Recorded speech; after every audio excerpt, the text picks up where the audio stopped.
नवरात्रि सत्र शुरू हो रहा है। साथ ही साथ हम लोग प्रसन्न हों कि भारतीय संवत नया वर्ष शुरू हो रहा है। इस नव वर्ष की शुभकामना। और इस संवत का नाम आनंद है। ऋषियों ने संवतों के ब्रह्मांडीय प्रभावों को देखते हुए नामकरण किया है। नॉमेनक्लेचर एक साइंस है। तो और आनंदमय कोश की यात्रा का ये सत्र यहाँ से शुरू होगा और विज्ञानमय कोश का समापन जो सिलेबस के अनुसार है। तो हम लोग आनंदमय कोश में प्रवेश करेंगे। उसके लिए पूर्व तैयारी हमें क्या करनी है और एक बेसमेंट। तो सुबह की उपनिषद की कक्षाओं में ब्रह्म विद्या खंड से अधिकांशतः रहेंगे। 3 खंडों में उपनिषदों को पूज्य गुरुदेव ने सजा कर रखा है पढ़ने की सुविधा के लिए और विषय वस्तु को इंगित करते हुए। एक तो ब्रह्म विद्या खंड है, ज्ञान खंड है और साधना खंड है। 3 खंड है। ज्ञान खंड में शुरुआत ज्ञान खंड से किया जाता है, फिर जाकर के उसी में ईशावास्य उपनिषद है। प्रथम वहां से कोई उपनिषद पढ़ना चाहे तो प्रवेश कहाँ से करें, तो उनके लिए रिसर्च स्कॉलर के लिए उपनिषदों में सबसे प्रथम और सबसे शिरोमणि ईशावास्य उपनिषद है, जो यजुर्वेद के 40वें अध्याय का पूरा अंश है। और उसके बाद उसमें कठोपनिषद, केनोपनिषद और प्रश्न, उसमें चल पड़ा 10 महत्वपूर्ण उपनिषद थे। हम लोगों ने उसको उसमें से जो सिलेक्टेड थे सिलेबस में रखा गया, उस पर मनन चिंतन कर चुके और प्रैक्टिकल में काफी कुछ आप सभी आगे बढ़ चुके हैं। साधना खंड में जो हम लोगों का मनोमय कोश में सबसे वास्ट उसमें था महोपनिषद, जो योग वासिष्ठ का लगता है कि पूरा योग वासिष्ठ ही है वो। तो उस पर मनन चिंतन किए गए। और योग कुंडली उपनिषद था, उसमें योग राजोपनिषद था और योग चूड़ामणि उपनिषद। ये सब प्रैक्टिकल्स पक्ष अधिक थे और विभिन्न देवताओं के जो परब्रह्म की विभिन्न शक्तियां हैं जो विश्व को संचालित कर रही हैं, उनको ब्रह्म विषय देखने के लिए भी सब साधना खंड में रहे। लेकिन अब आनंदमय कोश की यात्रा में विशुद्ध रूप से ये ब्रह्म विषय होगा। इसमें हम अपनी चेतना को संसार के परिवर्तनशील पार्टिकल फिजिक्स में इसके साथ यदि आबद्ध होते हैं तो दुख कष्टों के जंजाल में फंसते हैं और संसार को छोड़ा नहीं जा सकता, क्योंकि ईश्वर सर्वव्यापी है। हमें ईश्वर के साथ तालबद्ध होना है, तो उनके गुणों को अपने भीतर में बढ़ाना होता है। तो संसार में रहते हुए कोई तो जरूर ऐसा आयाम होगा जिसमें स्थित हो जाए तो संसार के झकझोरों का प्रभाव साधक पर न पड़े। सभी देवताओं को कमल पर आसीन दिखाया जाता है और कमल को ढूंढने जाएंगे तो कीचड़ में जाना पड़ता है। कमाल। कीचड़ कितना बदबूदार है, दुर्गंध युक्त है, और उसी में से निकला हुआ तत्व कितना सुगंधित है जो पूरे विश्व को सुभाषित कर रहा है। यानी सुगंधित बनना है तो कीचड़ से ही अपने जड़ों को तलाशनी होगी। इसका मतलब है कि जो हमें कीचड़पन दिखाई पड़ता है संसार में, ये अपनी अज्ञानता का बोधक है। यदि कहीं भी विकार रहता तो ईश्वर को सर्वव्यापी नहीं कहा जाता। ईश्वर को सर्वव्यापी मानकर उसके अनुशासन को स्वीकार करेंगे। पहला वाला सूत्र जो गुरुदेव ने दिया कि यदि अपने आप को बदलना है, विश्व को एक नए एंगल में देखना है, तो दिमाग में से निगेटिव थॉट, निगेशन के भाव हर हालत निकालने ही पड़ेंगे और दोष दृष्टि संयुक्ता जो अदृश्य कांटे हैं मनुष्य के भीतर में, उसमें सबसे खतरनाक होता है दूसरों में दोषों को ढूंढना। इधर गायत्री महामंत्र की साधना में वर्ण्यम शब्द का तत्सवितुर्वर्ण्यम, यानी जहां भी दृष्टि जाएगी हम सिर्फ परब्रह्म को उसमें ढूंढेंगे। और ईश्वर सर्वव्यापी है, एको देव सर्वभूतेषु गूढ़ः। तो हमारी आंखें छोटी और बौनी क्यों हो जाती है दूसरों को देखने में? उसके भीतर की आत्मा क्यों नहीं दिखता? चरित्र चिंतन व्यवहार में उलझे रहना और यहीं से अपने रिफ्लेक्शन को फेज करके जहां भी किसी में दोष जितना दिखाई पड़ा, समझिए कि अपने में उतना ही दोष है। ये एक मीटर रीडर दिया ऋषि ने, क्योंकि अपनी ही चेतना जाकर किसी वस्तु में टकरा कर लौटती है। ये साइंस। तो पूरा संसार सिर्फ इमेज है, दर्पण, इको होता है यहाँ पर। बस अपना मूल्यांकन करना है तो किसी को देख करके जो भाव आया समझिए कि वो अपने भीतर में तत्व है, क्योंकि हम अपनी तस्वीर देख रहे हैं। और यदि प्रसन्नता बोधक हुई, किस ढंग से हम देखें कि वो हम निष्प्रभावी रह गए, तो उस एंगल ऑफ विजन को अध्यात्म कहते हैं।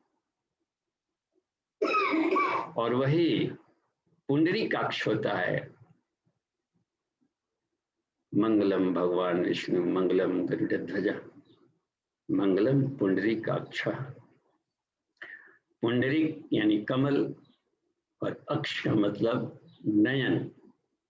किसी की आंख कमल की तरह है तो उतना बड़ा आंख और इससे कितना लग रहा है, तो वो उपमा सिर्फ दी गई है कि एंगल ऑफ विजन कैसे डाला जाए कि उसमें से ब्रह्म दिखे। और यदि इसमें सफल हो गए तो यह जन्म क्या अनंत जन्मों की श्रृंखला को पार कर लिया गया और वही अंतिम यात्रा होती। ये न सर्वमिदं प्रोतम। तो हम लोग ब्रह्म विद्या खंड में प्रवेश कर रहे हैं, तो उसमें इस नवरात्रि सत्र के लिए सुबह के जो कक्षा उपनिषद का, उसमें योग तत्वोपनिषद पर हम लोग एक एक सूत्रों पर मनन चिंतन करेंगे। कुल इसमें 142 सूत्र हैं, मंत्र हैं। तो इन सूत्रों में देखेंगे कि यह इसमें ब्रह्म से साक्षात्कार कराने में वो मंत्र कितना उपयोगी हो रहा है। बस तो शुभारंभ करते हैं योग तत्वोपनिषद का। गायत्री महामंत्र का हम लोग उच्चारण करते हैं, गुरु सत्ता को नमन कर लेते हैं फिर से। ओम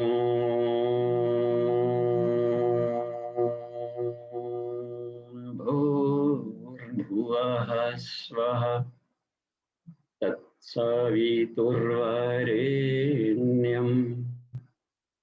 भर्गो देवस्य धीमहि धियो यो नः प्रचोदयात्। जी प्रणाम। और इसमें हम लोग जिनके पास कॉपी है, पुस्तक है, खोल लें, और नहीं तो सब कॉपी में देख सकते हैं, क्योंकि औसतन 18 मंत्रों को हम लोग लेंगे। उपनिषदों में अधिकांशतः में हम लोग देखेंगे कि शांति पाठ से शुरू होता है और ठीक हम लोग का क्रम उल्टा रखता है, उल्टे को उलट कर सीधा किया जाता है। और ऋषियों देखे शुरुआत में ही शांति पाठ कर, हम लोग सोचते हैं तो शांति पाठ हो गया यानी सब सिस्टम ठप, अब कुछ नहीं होगा, चलो अब तो शांति पाठ हो गया, चलो चलो। और हियां देखिए कक्षा के शुभारंभ में ही शांति पाठ है। अब यहाँ पर तो खोपड़ी उनकी काम करेगी नहीं, क्योंकि शांति पाठ से ही शुरू हो रहा है, उल्टा उलट पुलट के लंका जारी। शांति पाठ का यहाँ पर अर्थ होता है कि हम उस शांति में परब्रह्म को, सारा सृष्टि अशांत है, दौड़ रहा है, गतिमान है, प्राण से बना हुआ, इसमें एक ही तत्व है, शांत तत्व एक है, इसमें भी शांताकारम है। और इस स्पाइरल मूवमेंट में चल रहे वाले सर्प पर भुजग शयनम, इसमें वो एक शांत अवस्था है। उस परब्रह्म से अपने आप को तादात्म्यता स्थापित करने के लिए हम पाठ शुरू करते हैं। और यहाँ पर पाठ का मतलब पारायण नहीं होगा। आइए इसमें देखते हैं। तो शुरुआत इसमें जो मंत्र रखा गया है, शांति पाठ का जो मंत्र बोला है, अब तक से हम लोग बोल लेते हैं ओम द्यौः शांति रंत, इसी को समझते थे कि सब सीख लिया और तुम गए पाठ। ऋषियों को देखे कहीं कहीं शांति पाठ में, वहां पर इस निवास में पूर्णमदः से शुरू किया, पूर्णाहुति से। तो ये ब्रह्म विषय का अर्थों मिलेगा। यहाँ पर शुरू किया गया है शांति पाठ में जो मंत्र, ओम सहना भवतु सहनो भुनक्तु सह वीर्यं करवावहै तेजस्विनावधीतमस्तु मा विद्विषावहै। तो ये आत्मा और परमात्मा दोनों के लिए है, और संसार के जगत में गुरु और शिष्य के लिए कहा गया। यानी जो द्वैत स्थिति है, और उसमें कहा कि ये जो द्वैत है एकत्व को स्थापित हो, हम दोनों की रक्षा करें। कृष्ण ने कहा 7वें अध्याय में गीता में कि हमारी प्रकृति दो प्रकार की है, परा और अपरा। अपरा में पूरा संसार के घटकों को गिना दिए, 8 अष्टधा प्रकृति के रूप में 8 में गिनाया, 5 महाभूतों को और 3 उसी में सूक्ष्म का, मन बुद्धि अहंकार, पृथ्वी जल अग्नि वायु आकाश मन बुद्धि अहंकार, इस 8 को। और इसी को सांख्य दर्शन में 24 घटकों के रूप में देखा। तो इसका मतलब ये नहीं कृष्ण को कम ज्ञान था, उन्होंने विषय को एट ए ग्लांस रखा कि बस ये जाने इसी के सब वो बाई प्रोडक्ट। जैसे कर्मेंद्रियां जो बनी है वो पृथ्वी तत्व के बाई प्रोडक्ट,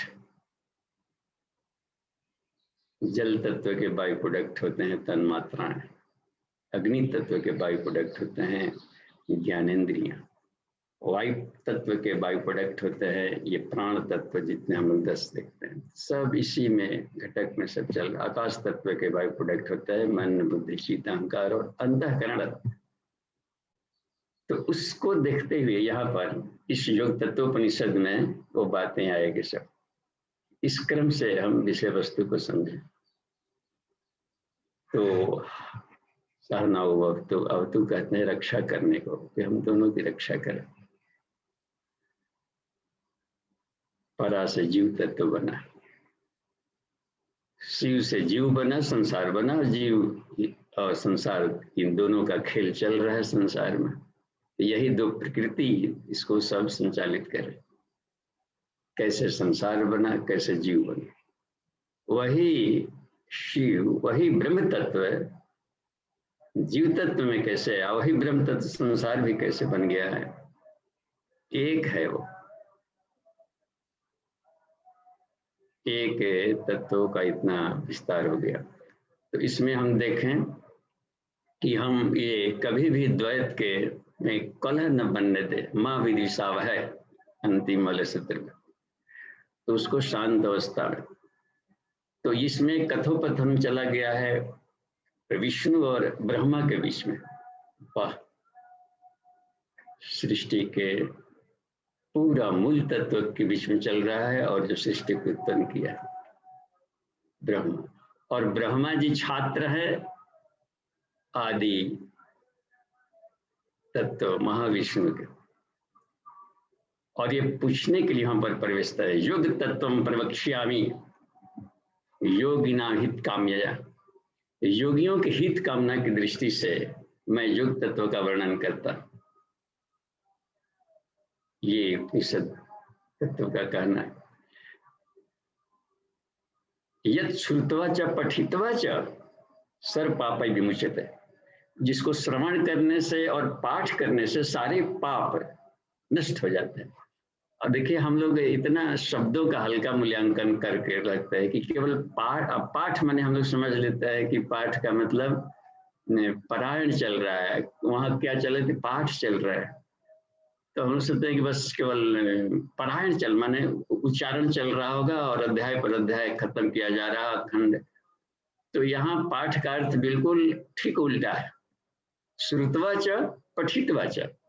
श्रुत्वा में आ जाता है सुनना, अध्ययन, मनन, चिंतन, ये सब उसमें आ जाता है। श्रुत्वा च पठित्वा च, यानी हम मनन चिंतन स्वाध्याय करें, और पठित्वा का मतलब होता है कि आचरण में धारण करें।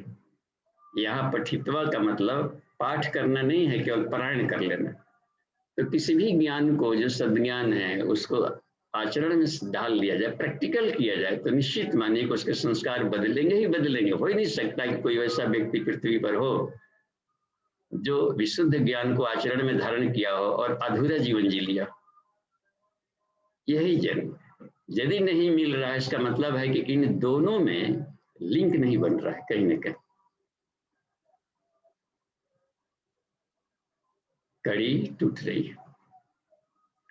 तो इसमें पहले वाला जो मंत्र है, इसमें देखिए कितनी काम की बात करी कि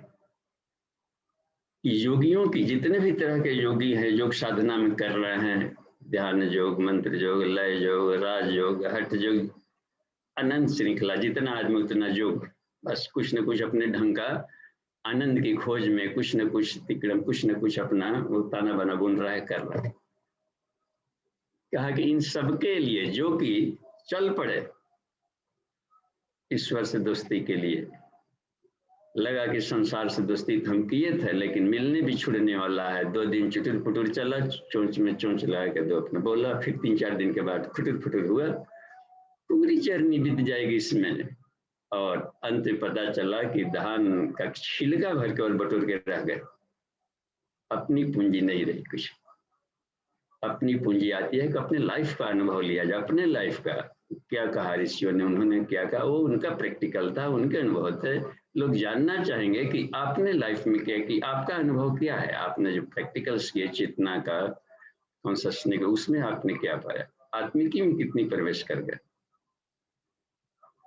तो ये यही प्रगति, प्रगति शब्द का पूज्य गुरुदेव ने अच्छा कहा है कि प्रगति संसार के क्षेत्र में आगे बढ़ने को नहीं कहा जाता है। जब भी प्रगति शब्द इस्तेमाल होता है तो आत्मिकी में कितना प्रवेश किया हो।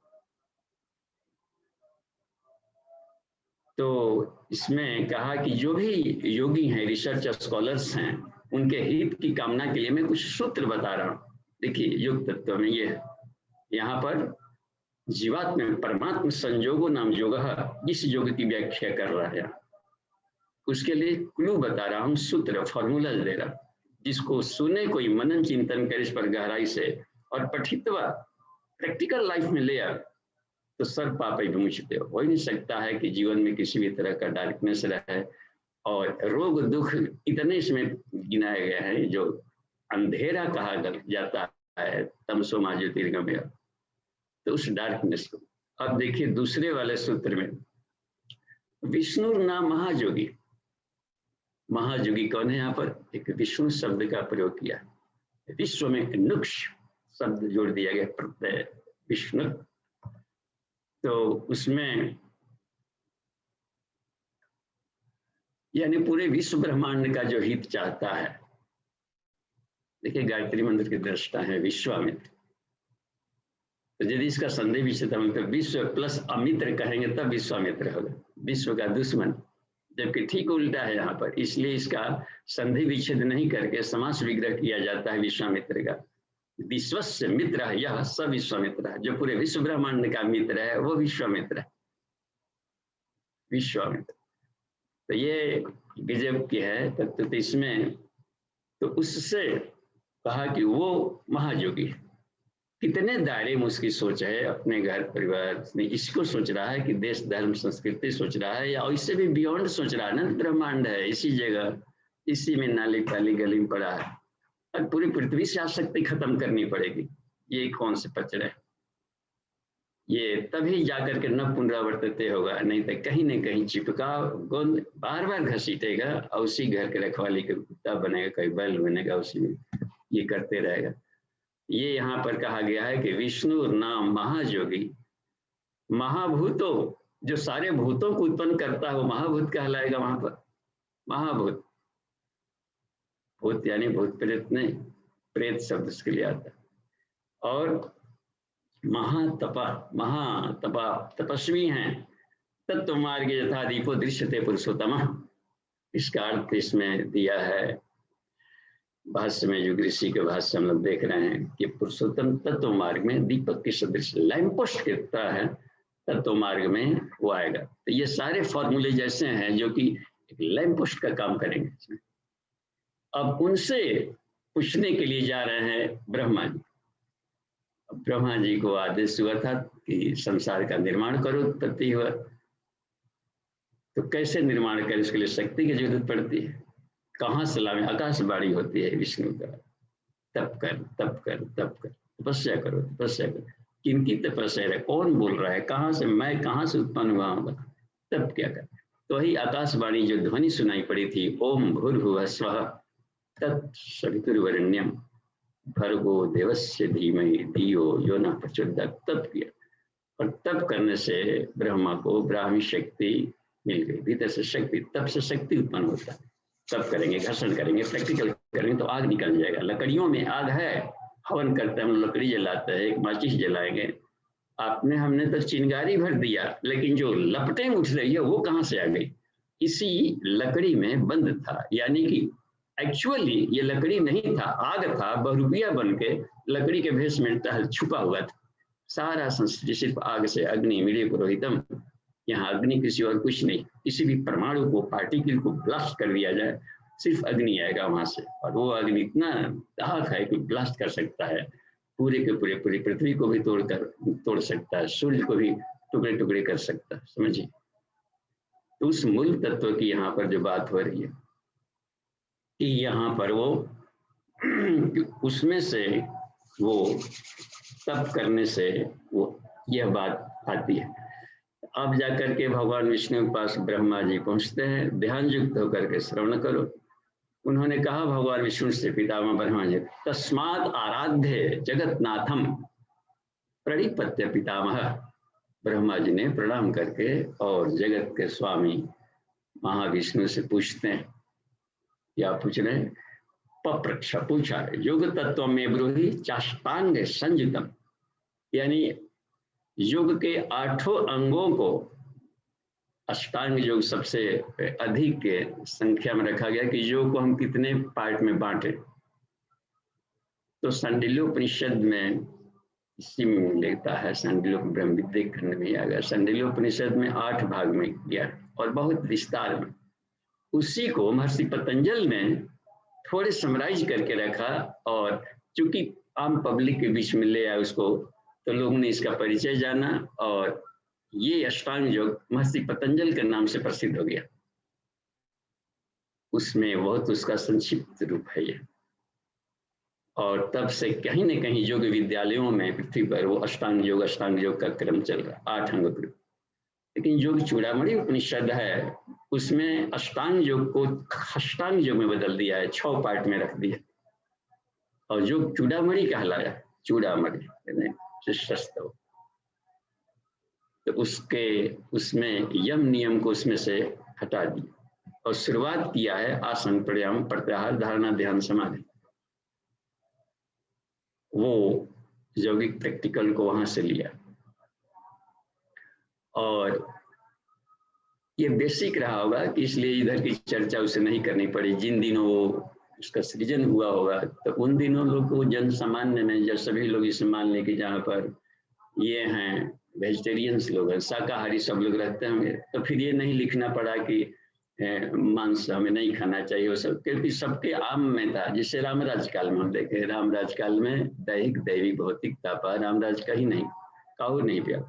इसलिए साफ है कि उन दिनों रोग दुख संबंधी कोई प्रश्न उत्तरी नहीं करता होगा, और कुछ दूसरे तरह की चर्चाएं होती होंगी, तत्व ज्ञान, ब्रह्म ज्ञान और समाज व्यवस्था, कुछ इस तरह चर्चाएं होती है। तो उसी क्रम में रखा कि अष्टांग योग रखा, और गायत्री मंजरी में 6 अंग को बदले में और शिव जी ने छोटा कर दिया, पंचांग योग कर दिया 5, यानी पूर्णता तक, शुरू से प्रारंभिक कक्षा से लेकर के और अंतिम कक्षा तक जाने में सिर्फ 5 सीढ़ियां हैं, बस 5 भाग में करके बताया है। गायत्री मंत्र में भी 5 मुख हैं, एक है ओम प्रणव, दूसरा है व्याहृति भूर्भुवः स्वः, और बाकी 3 चरण होते हैं, तत्सवितुर्वरेण्यम भर्गोदेवस्य धीमहि। यही 5 खजाने हैं जिसको पंचकोश कहा जाता है। गायत्री साधना का एक नाम है पंचकोशी साधना, और यह उच्च स्तरीय है। इसका मतलब है कि इसमें प्रैक्टिकल शामिल है, और जहां ज्ञान को प्रैक्टिकल्स में ला दिए तो हाथों हाथ रिजल्ट मिलेगा। कोई 10 वर्ष साधना कर रहा है और रिजल्ट नहीं दिख रहा है, इसका मतलब है कहीं ना कहीं छिलका में भी फंसा हुआ है, बहिरंग में फंसा हुआ है, उसके भीतर प्रवेश नहीं किया, यानी प्रैक्टिकल्स में नहीं उतरा है, थ्योरी में बना हुआ। नहीं तो आत्म साक्षात्कार गुरु ने कहा कि 10 वर्ष में तो आदमी आंवले जैसे हाथ में आंवला रहकर देख लें, वैसे साधक को देख सकता है कि देखिए ये आत्मा है। बस कितने हम लोग के जीवन का 10 साल निकल गए। काश तो जो गुरुदेव को हम लोग उनके कम से कम नहीं समझते, उनके साहित्यों को ये रहते। पूरा गायत्री महाविज्ञान में 3 पार्ट है, तो प्रथम द्वितीय महात्म्य और विज्ञान समझे, लेकिन प्रैक्टिकल यही नहीं, 3rd पार्ट प्रैक्टिकल है, पूरा का पूरा 3रा भाग प्रैक्टिकल है बस। और उस गायत्री मंजरी की व्याख्या है, और उसी को गायत्री की पंचकोशी साधना कहते हैं या पंचांग योग कहते हैं। शिव जी इसीलिए जो किए उनके 5 मुख हो गए, शिव जी के भी 5 मुख हो गए, ला मिल पंचवक्त्र है वेद में। कहीं के हनुमान जी को देखते हैं पंचमुखी हनुमान जी, इन सब लोगों ने किया अपने पास। हम गए थे दक्षिण भारत में, वहां देखे कि एक जगह गणेश जी को 5 मुख बनाए गए। इसका मतलब है कि वो शंकर सुबह, तो वो एक भीतर के कोशों को प्रज्वलित किया। वेद का आदेश है और इसमें करने का। अग्नि ऋषि पौमान 5 जन्य पुरोहित, ये जो 5 कोश हैं शरीर के भीतर, शरीर के भीतर, शरीर के भीतर, शरीर छिलके आवृत, इसमें भी कुछ अग्नियां जल रही है। अन्नमय कोश जो खान पान से जो बना हुआ बॉडी है, इसी में को उलझ कर रह जाएंगे, इसी के लिए को आसन करते रह जाएंगे, तो अगली जर्नी फिर कब करेंगे? स्लेट पेंसिल वाले क्रम में फंसे रह गए तो कॉन्शसनेस में कब प्रवेश किया जाएगा? योगा के नाम पर सिर्फ चटाई बिछाना, बटोरना करना, हाथ पांव टेढ़ा करना। अब कोई हैंडीकैप्ड हो तो लाइफ बर्बाद हो गया, भगवान उसको नहीं मिलेंगे। ट्रेन जर्नी में कहीं कट कूट गया या एक्सीडेंट में हो गया तो अष्टावक्र कैसे कर सकता है? अष्टावक्र ऋषि ब्रह्म ज्ञानियों में श्रेष्ठ थे, और उनके पास कोई भी अंग ऐसा नहीं था कि हम योग व्यायाम मयूरासन नहीं कर सकते थे, कुछ नहीं कर सकते थे, ब्रह्म को पा लिया। उस जर्नी की कसम कहाँ पर आ गई? उस तत्व में कम प्रवेश करते हैं, तो ये तो कितना हो संभालेंगे, इसका एक एज फैक्टर है, वो खत्म होगा ही होगा। प्राण में कोशिश के भीतर वाला सारे शरीर ऐसे हैं जो कि चिरंजीवी हैं। तो ये अपनी जर्नी के क्रम में इसमें चल पड़ा। तो आगे देखकर देखते हैं, उस पूछा तो आप एक एक घटकों को बतावें, स्नान योग को पूछा। अब यहाँ पर शुरू कर दिए भगवान विष्णु, इसमें देखिए तो यह है चौथे वाले सूत्र में, तम उवाच ऋषिकेशो वक्ष्यामि शृणु तत्वतः सर्वे जीवा सुख दुख माया जालेन विष्टिता। बता रहे हैं कि जो जीव होते हैं, कि देखो भगवान विष्णु बता रहे हैं कि हे ब्रह्मा, तुम ध्यान होकर के सुनो, बस कॉन्सेंट्रेशन में आओ। कॉन्सेंट्रेटेड होकर कोई छात्र पढ़ता है तो घंटों के पाठ को मिनटों में ये याद स्मरण कर ले।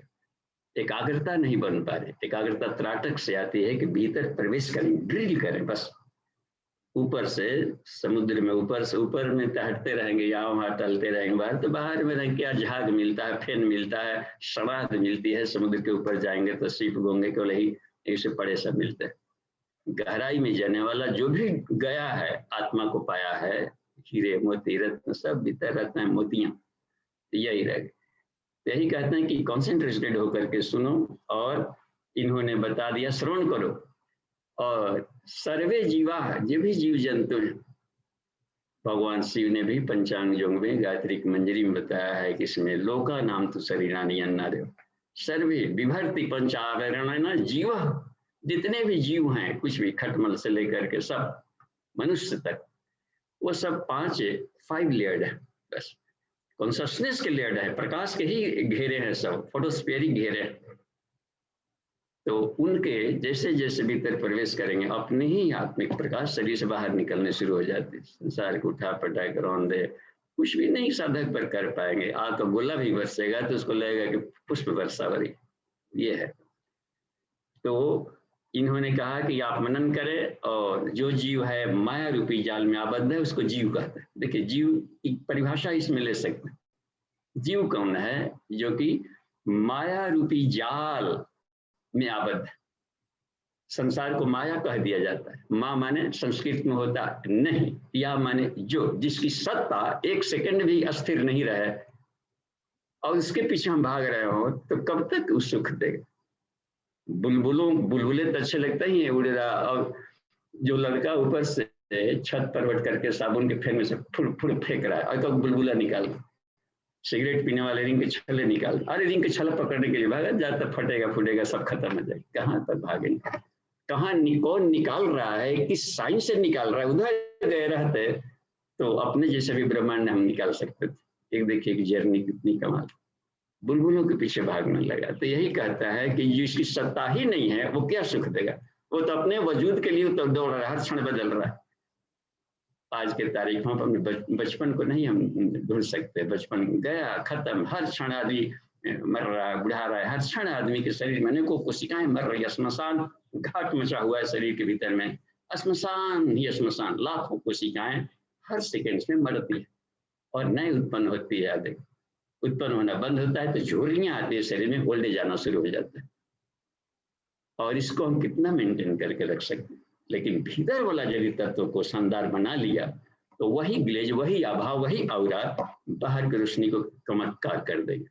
आत्मावारी ज्ञातव्य, सिर्फ एक ही तत्व है जानने लोग संसार में, आत्म तत्व को। यही कहा कि ध्यान देकर सुनो, और जो इसमें आविष्टित है, आसक्त है, उसको जीव कह देते हैं बस। अब देखिए, तेषा मुक्ति क्रम मार्ग माया जाल, देखिए निकृंतम जन्म मृत्यु जरा व्याधि नाशनम मृत्यु तारकम। हे ब्रह्मा, आपको मैं कुछ फार्मूलाज दे रहा हूं, सूत्र बता रहा हूं कि कोई माया में यानी संसार के परिवर्तनशील सत्ता के पीछे दौड़ रहा है और चिपका पड़ा हुआ है उसमें, तो उसमें से वो कैसे निकल करके और शानदार तरीके से जी सके। इसमें इंजॉय भी लिया था, आयु प्राणांग प्रदान पशुम कीर्तिंग द्रविड़म, ये सब परिवर्तनशील सत्ता, इसमें रहते भी जो ब्रह्म वर्चस्व प्राप्त कर ले, आत्मज्ञान को प्राप्त कर ले कल में, और तब वो ब्रह्मलोकम, धरती पर जब तक जिएगा तो भी ब्रह्मलोक का आनंद लेगा। तो यहीं पर नहीं दिया तो बाहर कहीं भी सत्ता रहेगी तो ब्रह्मलोक का आनंद लेगा। तो यही बात बता रहा है कि जरा मृत्यु और व्याधि नाशनम जो सूत्र है उसको मृत्यु तारक कहते हैं, वो बता रहा हूँ। और इसमें 7वें सूत्र में है, कह रहे हैं इसमें कि नाना मार्गेस्तु दुष्प्राप्य कैवल्यम परमम पदम, कैवल्य को प्राप्त करने के लिए यानी परब्रह्म की सत्ता के साथ तालबद्ध होने के लिए जितने भी योग के प्रैक्टिकल्स हैं तो वो सब कठिनता से प्राप्त होते हैं। मैं आपको सिंपलेस्ट तरीका बता रहा, इसका साफ मतलब है कि सरलतम पंचांग योग यानी गायत्री के पंचकोशी साधना को, चेतनात्मक जर्नी को इन्होंने इस ढंग से समझाया है इसमें, क्योंकि वो सर्वथा हानि रहित है। बालक भी करेगा आज ही से तो उसके लिए भी कोई साइड इफेक्ट नहीं होता, और कंपलसरी है। पूज्य गुरुदेव पढ़िएगा 1900 उसमें वांग्मय नंबर 13 के पृष्ठ 1.9 में दिया है। पूज्य गुरुदेव ने लिखा कि केवल जब से पूर्णता तक नहीं पहुंचा जा सकता, सिद्ध बस सिर्फ मनों की शुद्धि होती है, माइंड को थोड़ा उपजाऊ बनाता है, जब श्रद्धा को थोड़ा उपजाऊ बनाता है। उसके बाद हर साधक को, हर गायत्री साधक को भीतर की कॉन्शसनेस 5 पर्वतों की क्लीनिंग करती है, उधर प्रवेश करना पड़ता है, उसमें उसको संस्कारित करना पड़ता है, जिसको पंचकोशी साधना कहते हैं। कंपलसरी है, एक भी साधक नहीं छूट सकता इसे, और दूसरा कोई उपाय नहीं। तो कॉन्शसनेस की जर्नी को ले जाने वाला कुछ उपाय बताते हैं सूत्र। और देखिए अनिर्वाच्यम, यहाँ पर अनिर्वाच्यम पदम वक्तुम न शक्यम थे सूर्य में भी कहा कि जो देवता गण भी आत्मिकी के सही विवेचना नहीं कर पा सकते हैं, तो कहा कि जो स्व प्रकाशित आत्मा है उसको वर्णन हम शास्त्रों में कैसे कर सकते? अवर्णनीय तत्व को वर्णन कर लेंगे, जो अव्याख्या है। व्याख्या सिर्फ उन्हीं की जाती है जिससे कि इंद्रियों से, आंखों से, कानों से सुना गया है, कर सकते। लेकिन इन सबसे जो परे है इसको भी प्रकाशित करता है केनोपनिषद। देखिए केने शीतम प्रसितम पक्तम मना, मन को गति कौन दे रहा है? उस मन को नहीं मालूम है किसके गति से मन दौड़ रहा है, किसके गति से, किसके शक्ति से बुद्धि सही गलत का डिसीजन ले रहे, उस तत्व को कौन जानेगा। किसकी शक्ति से आंखें देखने काम करती, कुछ आदमी की आंखें तो है, आई बॉल है, लेकिन रोशनी नहीं है, तो कहाँ वो देख रहे, आंख रखते हैं, काने होते हुए बहुत लोग बधिर बने रहते हैं, नहीं सुनते हैं या ऊंचा सुनते हैं। तो भीतर की जो शक्ति है वो क्या है, जल का जलत्व क्या है, अग्नि का अग्नित्व क्या है, अग्नि वायु के भीतर की गतिशीलता कहाँ से आ गई। ये इसी बात को बता रहा है कि जो स्व प्रकाशित है, जो पूरे, जो उसको किसी और के प्रकाश से जरूरत नहीं है, उसकी सत्ता को फिर कैसे समझा जा सकता है इन तत्वों से। और शास्त्र ने इसलिए कहा कि जो शास्त्रानुवर्तनम त्यक्त्वा आएगा, जब ब्रह्म विद्या खंड में हम लोग अध्यात्मोपनिषद देखेंगे, उसमें लेंगे तो ये सारे सूत्र आएंगे। तो मैं ये बता रहा हूँ। अब देखिए यहाँ पर जो 8वां सूत्र है, हाँ 8वां सूत्र बहुत, इसमें देखिए हर सूत्र बहुत कमाल का है। प्रश्नोत्तरी सेशन में आप पूछ सकते हैं कुछ भी इसमें क्या कहेंगे, आर पार का, रेसे रेसे को आर पार करके हम लोग उसको देख सकते हैं। निष्कलम निर्मलम शांतम सर्वातीतम निरामयम, ये सूत्र 8वां बता रहा, यानी वो ब्रह्म आत्मसत्ता है जो, तो वो इसमें क्या बता रहा है कि निष्कलम, इसी को एक है ना, तुलसी ने भी मानस में कहीं इसके अनुभव को लिखा है, उन्होंने चेतन, अमल, अमल शब्द भी लिखा है और चेतन लिखा है, निष्कलम निर्मलम शांतम, सर्वातीतम, सभी चीज से परे है, ये है ऐसा ऐसा नहीं, उससे भी परे है बस। तब अब यहाँ पर सर्वातीतम जो कह दिया, और निरामयम यानी कभी भी उसको किसी भी तरह का कोई रोग दुख नहीं होता, तो साफ है कि उसके साथ ट्यूनिंग कर लिया जाए आत्मिकी में, तो बहुत कमाल के है इसमें। वाह, जो कोई ध्यावे शरण में आवे, बस जो आत्मा को आत्म साधना किया, उसकी जो ध्यान लगाया, उसको पाया, वही सिर्फ है पूर्णमदः, वो पूर्ण है सिर्फ। बाकी संसार सारी सृष्टियां पूर्ण है, पूर्णता के लिए शब्द और लगा रहे, पूर्णमदः पूर्णमिदम्। तो यहाँ पर अब देखिए इसमें भगवान विष्णु ब्रह्मा जी को बता रहे हैं, तदेव जीव रूपेण पुण्य पापय फलवृत्ता, कहा कि वही जीव रूप में जब आ जाता है तत्व, तो पाप पुण्य से आवृत हो जाता है और सुख दुख में थपेड़ों को अनुभव करने लगता है और दुख कष्ट में से। तो अब यहाँ पर एक प्रश्न, एक सहज प्रश्न आ गया, जिसको को 9वें में एक प्रश्न है तो 10वें में उत्तर है, इस तरीके से लिया गया है। तो ब्रह्मा जी के मन में प्रश्न आया जो कि हर साधक के मन में आ जाता है। क्या पूछते हैं ब्रह्मा जी, परमात्म पदम नित्यम तत्कथम जीविताम गतम, कहा कि हे भगवान, परमात्म पद कहना है कि जो परमात्मा जो सभी तरह के भाव और पद सर्वातीत है, निरामय है, निष्कल है, वो जीव में कैसे बदल गया। देखिए केमिस्ट्री चेंजेज, कैसे वह प्रसवित होता है, शिव जीव कैसे बन गया, तो फिर जीव से शिव की जर्नी कैसे हो सकती है।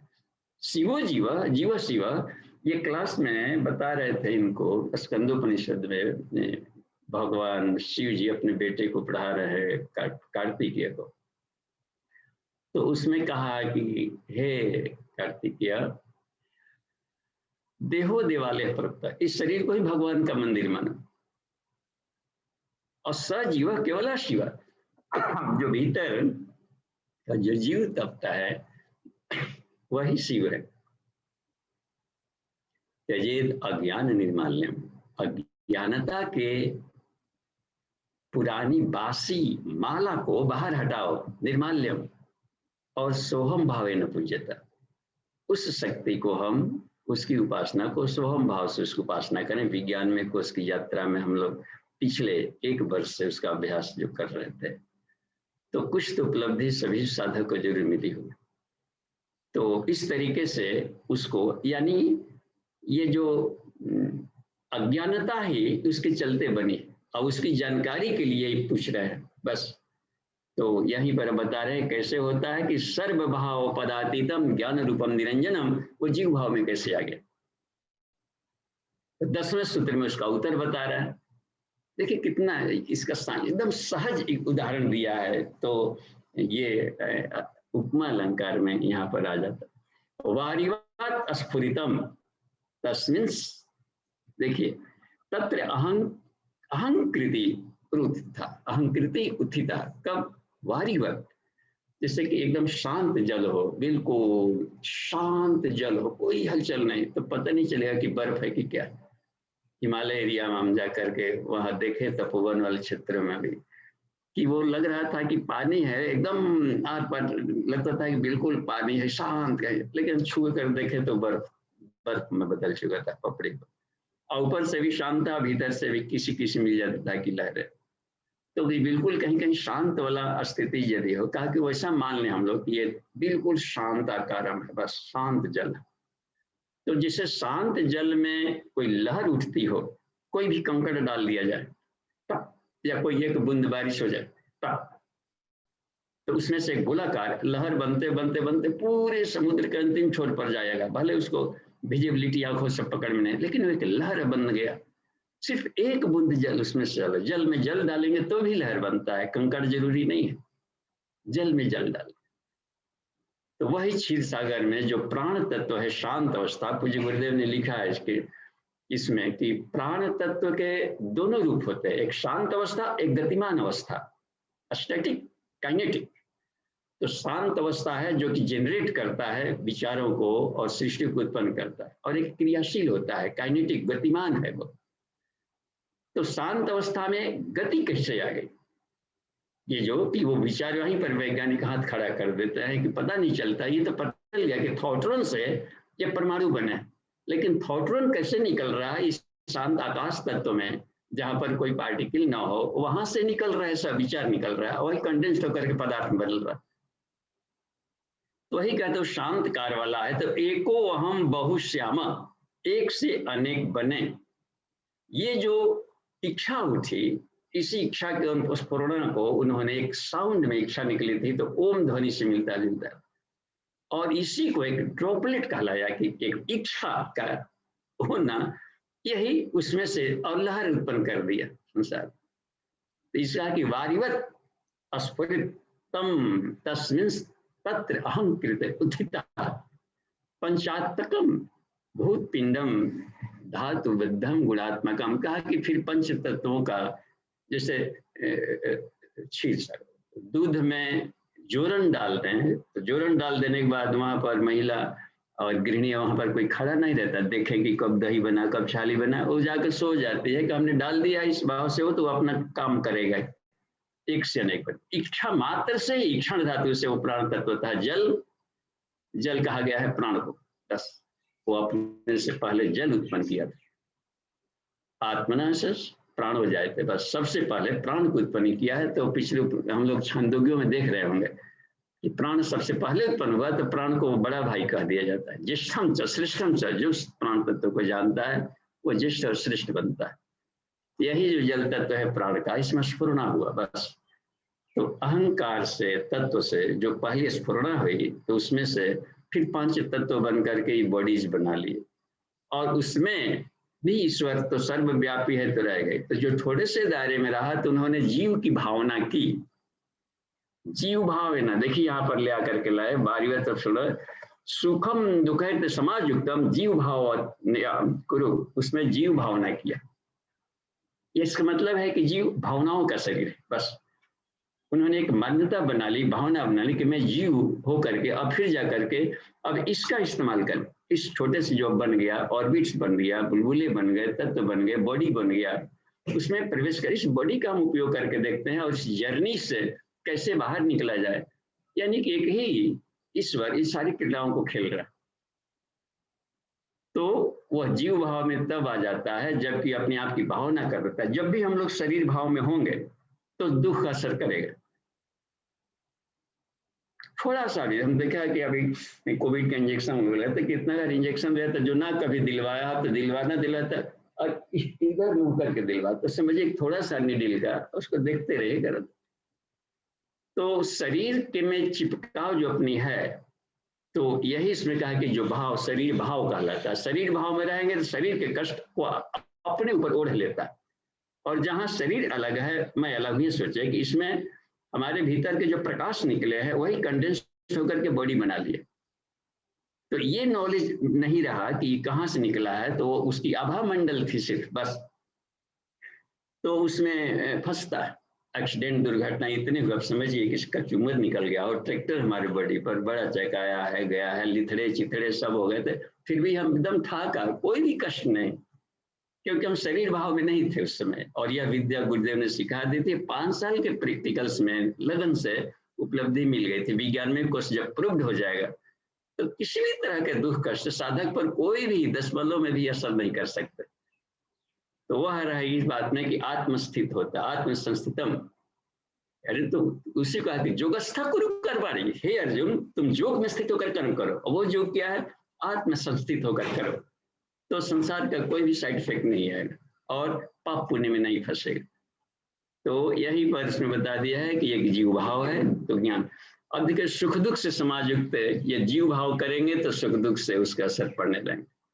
तो यहाँ पर आगे अब देखिए जो 12वां वाला सूत्र है, इसमें कुछ डार्कनेस को गिनाया गया। काली माँ से कोई ये जला दे, आप लहसुन प्याज जला देंगे या तेल गाढ़ा रेड़ी का तेल अभी कच्चा था उस सबको जलाइए, या इसमें से तो काला धुआं निकलता, वही शुद्ध घी जलाएंगे तो नहीं निकलता, धुआं नहीं निकलेगा। देखिए तो कितना कमाल का अंतर पड़ गया।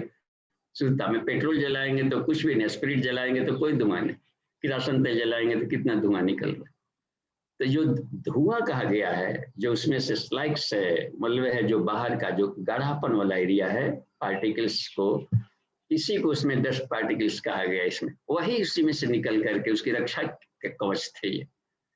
तो उसकी कुछ संख्या यहाँ पर गिना दिया है, वो अपनी समीक्षा के लिए बता रहे हैं कि काम क्रोध है भयम चापी मोह लोभ मदो रजः जन्म मृत्यु कार्पण्यम शोकस तंद्रा क्षुधा त्रिषा कृष्णा लज्जा भयम दुखम विषादो हर्ष एवच एभिर् दोषैर् विनिर्मुक्तः स जीव केवलो मता। अब कहते हैं कि इन जो दोषों में देखिए काम है, क्रोध है, भय, सब अलग अलग इफेक्ट डालते हैं शरीर पर। काम वासना अलग ही, कामनाएं आदमी को एकदम लगता है कि बिल्कुल कामांध कोई हो जाता है तो उसको कुछ सूझता ही नहीं है। क्रोध में भी आदमी के विवेक नष्ट होते हैं। भय, जो भय से भीत होकर के जी रहा हो वो हर जगह सहारा खोजता है, वो एक काकी यात्रा नहीं कर सकता है, निरालंब नहीं बन सकता है भयभीत वाला व्यक्ति। और जो डूब रहा है पानी में उसको नहीं निकाल सकता, क्योंकि वो जो दूसरा है जो डरने वाला सोचता है कि हम डूब गए तो कि वो पानी में कूदे। तो यह है अगली बात में कहा कि भयभीत आदमी जो खुद ही वह मनुष्य क्या करे जिसकी हिफाजत हवा करे। तो अपने को तो कम से कम यह है, तो ये जो होता है डार्कनेस है, साधक को आगे नहीं बढ़ने देंगे आत्मिक विकास में, ये सारे रुकावटें डालते हैं। मोह भी रुकावट डालेगा, बस ये सब तमोगुणी हो जाता है। और ये उसमें आता है दो स्वरूप होता है मोह का। देखिए इसमें आपको इसमें भी मिलेगा, क्या बोलता है कि खडूर्मी, खड विकार में आता है, काम क्रोध लोभ मोह अहंकार, उसमें भी आता है। और खडूर्मी में भी एक मोह आएगा, उसमें भी आता है, जरा मरण में आ जाता है, शोक मोह आ गया। तो वहां पर मोह दूसरा है, वहां पर मोह वो तमोगुणी वाला मोह है, आता है अशक्ति से चिपका हुआ। और ये है जो मोह है, मोहित हो जाना, अट्रैक्ट हो जाना किसी पर, अच्छा दृश्य देखे तो वहां पर फिर उसको मोहित हो गए, यहाँ पर आ गया, यानी कि अपना मैग्नेटिज्म वो होता है। तो ये जो होता है ना मोहित हो जाना, तो इस यहाँ पर हर्ष शब्द से लिया है, हर्ष और विषाद, विषाद शोक को लिया है, तो मोह को हर्ष में कहा कि दोनों बुखार है साधक का, और वो साधक को चित्त को चंचल बनाता है। तो ये इसमें दे दिया है। तो अब इसमें देखें, लोभ हुआ, मद हुआ, रजोगुण हुआ, जन्म मृत्यु कार्पण्य कंजूसी, बस चमड़ी चल जाए दमड़ी न जाए, लोकसभा में निकालते आदमी को कांपने लगता है। और दूसरे कहते जो कंजूसी है, तो मितव्ययिता अलग चीज है और कंजूसी अलग चीज है। एक संत बड़े मजाक किया होता है, तो पूछा कि अच्छा ये संत जी ये मक्खी चूस क्या कहलाता है? तो बहुत मजाकिया समझते जोली बहुत ही सहज भाव से बोले और कुछ इस तरीके से बोले कि देखो मक्खी और चूस दुग से, जिसके दाल में मक्खियां गिर गई, इतना न कंजूस हो गया है कि दाल में मक्खियां गिर गई तो यूं ही नहीं निकाल खाता है, उसको भी चूस चूस के खाता है। तो कहने का ये मतलब है कि मितव्ययिता देवताओं का गुण है, व्यक्ति साधक कुबेर बन जाता है और कंजूसी वो साधक के बिल्कुल ही सिर पतन का छिलका और दूर भगा देता है आत्मा से। ये मितव्ययी थे सेठ जमनालाल बजाज हुए या भामाशाह हुए, एक एक बूंद करके बचाया और जरूरत पड़ी तो सब कुछ दे दिया कि जब संस्कृति ही नहीं रही हे राणा तो फिर भामाशाह कहाँ से होगा, फिर भामाशाह रह के क्या करेगा। और यदि संस्कृति बच गई इससे तो हजारों लाखों भामाशाह पैदा होते रहे। ये गुरुदेव की यह बात थी कि अपना को जो जुटाया वो काटे, एक सूत्र दिया था। तो यही इसमें आता है कार्पण्य, शोक है, तंद्रा है, क्षुधा है, तृष्णा, लज्जा है। इसमें देखो क्षुधा, तृषा और तृष्णा दोनों अलग है। तो क्षुधा के साथ में तृषा दिया है संस्कृत में, लेकिन यहाँ पर भाषा में तृषा शब्द को छोटा सा लग रहा है, तो क्षुधा के साथ पिपासा चाहिए। तो उसके बाद है तृष्णा भी, इसमें तृष्णा, लज्जा, भयम, दुखम, विषादो, हर्षेवच, एभिर दोषर विनिमुक्ता। इन दोषों से जो आवृत है, ये असर डालते हैं तो जीव कहलाएगा, और ये यदि असर नहीं डाल रहे हैं तो विशुद्ध है, जीवन मुक्त हो गया, वो शरीर में रहते भी जीव शिव है बस। तो यही अभ्यास करते हैं। तो यही अब बता रहे हैं, देखिए 14वें सूत्र में बता रहे हैं, तस्मात् दोष विनाशार्थम उपायम कथयामिते। हे ब्रह्मा जी, उन दोषों को हटाने का मैं आपको क्लू दे रहा है, एक मास्टर की दे रहा है। अब इतना चाबी दे दें तो इसलिए जो होते हैं सीआईडी वगैरह ये सब या एयरपोर्ट पर सब लोग मास्टर की रखते हैं, सारी अटैचियों को एक ही से खोल लेंगे, सभी जगह कहीं खोल लेता है। तो मास्टर की, गायत्री मंत्र से मास्टर की है, तो उसमें हर विश्व की समस्याओं का समाधान है। तो यह इसमें बता रहे हैं, देखिए आपको मास्टर की बता रहे हैं कुछ फॉर्मूला कि इन दोषों से मुक्त हो सकते हैं और केवल तत्व आत्म तत्व का साक्षात्कार कर सकता है। उपाय बताता हूं, योगहीनम कथम ज्ञानम, यानी जो सिर्फ ज्ञानवान है, प्रैक्टिकल नहीं कर रहा है। साहब क्या करते हैं जी, भाई साहब हाँ करते हैं, भाषण देते हैं खाली बैठ के घर में, और क्या कहीं काम धाम नहीं करते, ना काम धाम नहीं करते हैं, प्रैक्टिकल नहीं करते, खाली बैठ के यहाँ भाषण देते हैं। तो इसमें रहा कि प्रैक्टिकल कहाँ, फुर्सत कहाँ है अपने आप को जो पढ़ा गया उस पर प्रैक्टिकल किया जाए। आत्म सुधार संसार की सबसे बड़ी सेवा, इतना कचोटा शुरू से ही गुरु से जुड़ते हैं कि अपने आप को बहादुर समझने वाले, कम बहुत बहादुर है, पराक्रमी। अच्छा बहादुर है तो बड़ा काम करके दिखाएं, ठीक है बड़ा काम करेंगे, छोटा मोटा काहे काम करेंगे, वो तो टुटपुंजिया लोगों के लिए, बड़े लोगों के लिए क्या है, बड़ा काम करना है। और संसार में जो सबसे बड़ी सेवा है, सबसे बड़ी सेवा गुरुदेव ने साफ लिख दिया है, आत्म सुधार संसार की सबसे बड़ी सेवा है बस। तो जो आत्मिकी में प्रवेश किया समझिए कि बहुत बड़ा हिम्मत वाला है, बहुत बड़ा है हिम्मत कलेजा वाला।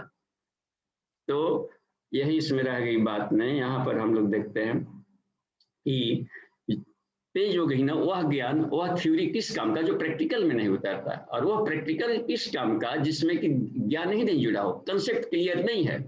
अब प्रैक्टिकल करना है तो उल्टा पुल्टा करेगा, मालूम नहीं है कि कहाँ ब्रेक दबाना है, कहाँ एक्सीलरेटर है, ब्रेक है, और सब सटे सटे रहता है। दबाना था ब्रेक वाला, बगल में दबा दिया और जाकर के जोर से मारा, उभर खबर है कौन से गियर में क्या, हर जगह। अब दाल बनाना है ग्रेन में, दाल में कितना नमक डाले, नमक डाल देना, लेकिन कितना डाले इसको तो खुद विवेक होना चाहिए इसमें। तो वो अपनी समझ हमें हमेशा एक स्वतंत्र रहती है, प्रज्ञा बुद्धि जो कि संसार में काम करती है। ऋतंभरा जो कि संसार और संसार से परे भी, क्या विकार क्या द्वैत, सब में एक समान जो रनिंग कर रहा हो, ऋतंभरा है, सत्य से भरी हुई। तो प्रज्ञा को ऋतंभरा में परिवर्तन ये करने वाली एक फॉर्मूला बता रहा है कि संसार में हो तो प्रज्ञा का इस्तेमाल करें, और आत्मिकी में हो तो इस तरीके के तत्व के लिए, और संसार में रहते हुए जो आत्मिकी में रहता है तो समझिए कि वो प्रज्ञावान बन गया, पूर्णतः लाभ लेता है। विज्ञान में कोष्ठ में छोड़ कर लिया है, तो यह बता दिए।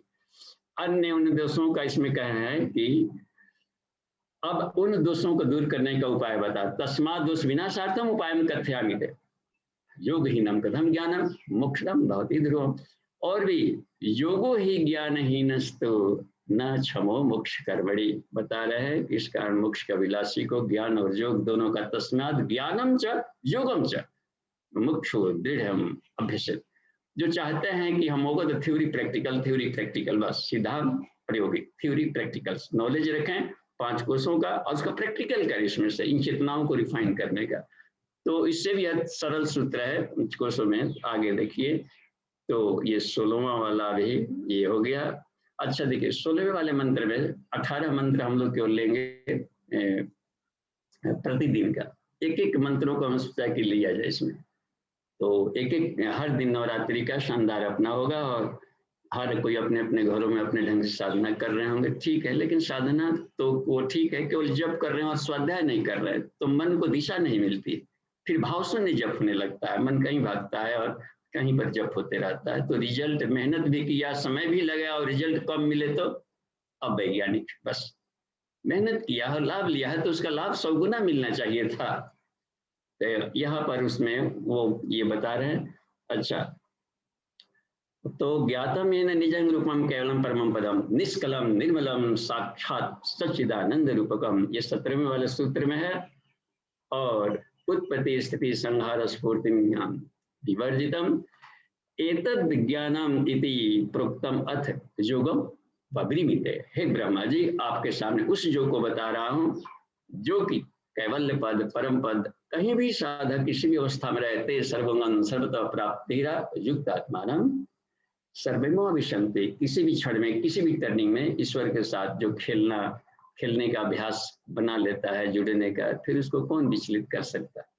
इतना दुख देखते हैं, दुख का बम्बार्डिंग फेंके, आओ उसका एंजॉय ले, अब उसको क्या दुख प्रभावित करे, जो हर चीज को एंजॉय लेना जानता है जीवन में। तो यह है आनंदमय कोश की जर्नी का। और 18वां में यहीं पर खत्म कर दे रहे हैं, जिसके द्वारा यह पाया जाए वह वास्तविक ज्ञान है। जो जिस ज्ञान से उस मूल सत्ता का साक्षात्कार किया उसको वास्तविक ज्ञान कहते हैं।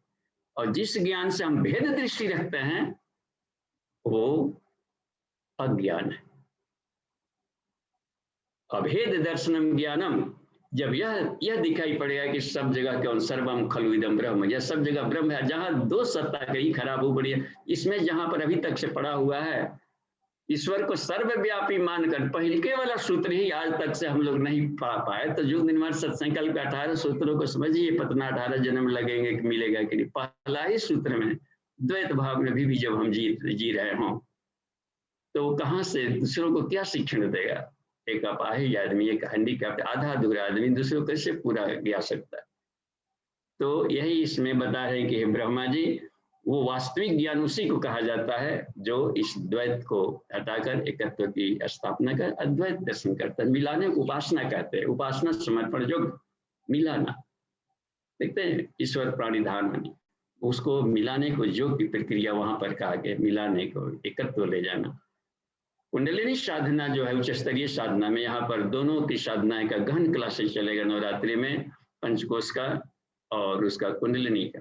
तो एक होता है जो हमारी चेतना पक्ष है उसको रिफाइन करता है, और कुंडलिनी होता है जो कि प्राण पक्ष करता है, क्रियमाण को, गतिशीलता को। एक शक्ति पक्ष है, शक्ति और सामर्थ्य को ये जो कहा जाता है, उसका जो सामर्थ्य और शक्ति, ये भी स्वरूप है ईश्वर का, और ज्ञान और भाव संवेदना भी ईश्वर है, जो दोनों को मिला देता है। तो कहा जा सकता है कि ये शिव और शक्ति का मिलन कर लिया, उसके जीवन में हमेशा आनंद ही आनंद रहेगा। फिर क्या दंडायन ऋषि हो, कहाँ कहीं भी तालाब किनारे पड़ा हुआ है, और सिकंदर जैसा व्यक्ति जब मुकुट उतार कर चरणों में रखता है, कहा दंडायन ने कि हे भिक्षुक, कहो सिकंदर का, कहो भिक्षुक कैसे आयो। एक विश्व विजेता अपने को समझ रहा था, यह है नंग धड़ंगे के ऋषि भारत का, उसको भिक्षुक कह रहा है। तो उस सत्ता का समझिए कितनी कमाल की बात है। तो हम इसी जो भारतीय लोग हैं, यह भारतीयों की विशेषता होती थी कि उस स्तर को प्राप्त करते थे तो जगत गुरु भी होते थे और सोने की चिड़िया भी समृद्धि में रहते थे, शानदार। तो यहीं पर हम लोग विराम देंगे 18वां का, कि अब उसको हम आपको उस योग का वर्णन करते हैं। तो कल हम लोग उस योग को सुनेंगे जो कि भगवान विष्णु बता रहे हैं कि इन सारे प्रश्नों से और इसमें से रहते हुए कैसे हम तैरने कला सीखें और बाहर निकल सकते हैं। तो ठीक है, आपका 6 बजने को है और 6 बज गया, तो आधा घंटा हम लोग रखेंगे, प्रतिदिन यही रहेगा 5 से 6 बजे तक में विषय वस्तु, और आधा घंटा प्रश्नोत्तरी। तो पूरा विश्व है। तो जहाँ जहाँ भी देखिए आज का जो भी होस्ट हो, शायद नितिन आहूजा जी है, तो देखिए हैंडरेज है, तो नितिन जी उसको एक एक को खोलते जाएं और प्रश्न को हम लोग देखें लेते हैं। जी सभी को प्रणाम। आज के चैप्टर्स को यहीं तक रखते हैं। जी जी बाबूजी, हैंड रेज आशीष भैया का है, वो अपना प्रश्न रखेंगे। जी भैया। बाबूजी प्रणाम। आप उनको भी स्क्रीन पर लाइए, देखिए तो कहीं आ सकते हैं तो अपना वीडियो आप खोल लें और हमको ऊपर कहीं कर दीजिए। हाँ जी, हाँ ठीक है, ऊपर से बोलिए। प्रणाम बाबूजी। हाँ जी प्रणाम। गुड। बाबूजी, अभी तक हम लोग लज्जा को एक गुण के तौर पर जानते थे, यहाँ लज्जा को दोष या विकार के रूप में बताया गया, ये किस भाव में बताया गया बाबूजी? इस पे थोड़ा सा प्रकाश डालें। देखिए आवाज स्पष्ट नहीं हो पाई, तो नितिन जी आपको सुनाई पड़ा हो तो, या जिनको आप विकी जी को सुनाई पड़ा है तो बोल सकते हैं। बाबूजी मैं दोबारा बोलूं? हाँ जी जी बोलिए। अभी तक हम लोग लज्जा को एक गुण के रूप में जानते थे, यहाँ पे लज्जा को दोष या विकार के रूप में बताया गया है, ये किस भाव में बताया गया है बाबूजी? इस पे थोड़ा सा प्रकाश डालें। हाँ, जैसे अर्जुन को लज्जा आती थी इन सब लोगों से युद्ध करने में, कि गुरु के साथ में हम कैसे जाएंगे। कहाँ पर रहा था, ज्ञान भी मिल गया कि नहीं मैं करिष्य वचनम तव, तो फिर भीष्म पितामह पर तीर चलाए कि जब आदेश दे रहे हैं तो वहां पर क्यों कांप रहा था। तो कहा है कि ये शिष्य और गुरु के साथ में ऐसा लगेगा, ये कितनी लज्जा की बात है। तो वो शास्त्रात्मक स्थिति सोच रहा था, धर्म अधर्म को उस पक्ष में नहीं देख पा रहा था, तत्वता नहीं देख रहा था कि यहाँ किसी की हत्या नहीं होती। यदि वहां पर नहीं ऑपरेशन करता तो वो सबसे बड़ी लज्जा की बात वहां पर होनी थी। ऑपरेशन करना यह रह भाई थी। तो हमारा जो लज्जा वाला शब्द है, जहां पर बोलना है वहां भी लजा गए, तो समझिए कि आपने हत्या कर दिया सत्य का। कि अभी क्लियर हो गया। कहीं कहीं बोलने पर दिक्कत पड़ता है, कहीं नहीं बोलने से दिक्कत आती है, तो वहां पर आदमी को बोल लेना चाहिए, तो वहां पर संकोच नहीं करना चाहिए। तो लज्जा यानी संकोच। अब बॉस से मिलना है, काम को जाएगा, कितना बोल्डली जाता है, मैं कमिंग करके जाता है, दूसरा झांकेगा पर्दा से, ही करेगा, जाएगा, सहमेगा, चपरासी से कान में फुस करेगा। या देख रहे हैं ना कि यहाँ पर संकोच आ रही, अपने ही रोगों को हम डॉक्टर के सामने नहीं कह पा रहे, इसमें क्या लज्जा की बात है। तरह तरह का हम जेनाइटल रोगों से पुरुष महिलाएं त्रस्त रहती। तो ये आदमी के दिक्कत होती है, जहां पर सत्य को एक्सप्रेस करने की बात है, तो वहां पर हमें अब यह कि वैसे शब्दावलियां नहीं है, तो इसे शब्दावलियों से सीनियर्स लोगों में मिलेंगे, गुरु से शिक्षण से तो मिल जाता है कि अपने अभिव्यक्ति का क्या तौर तरीका रखा जाए। तो उन शब्दों के लिए कुछ प्रांजल शब्द भी होते हैं, जिसको डॉक्टर लोग अपनी टर्मिनोलॉजी से बातचीत कर लेता है। तो वहां पर संकोच नहीं करना चाहिए। गुरु के सामने अपने आप को छुपा करके रख लिया, अपने दोषों को, तो समझिए कि लजा गए कहने में, तो जीवन में घाटा सह लिया। उसके सामने अपने आप को बिल्कुल न्यूड करके रख दीजिए गुरु के सामने, देखिए आपको कितना निहाल करके रख देगा ईश्वर के सामने का। तो यह बात बनती है कि वहां पर हमारा संकोच हमको हमारे जीवन में नीचे गिरा देगा, उस अर्थों में लिया गया है। जी ठीक है, धन्यवाद जी। प्रणाम बाबूजी। जी प्रणाम। अगला खोलिए। अगला प्रश्न विक्की भैया रखें।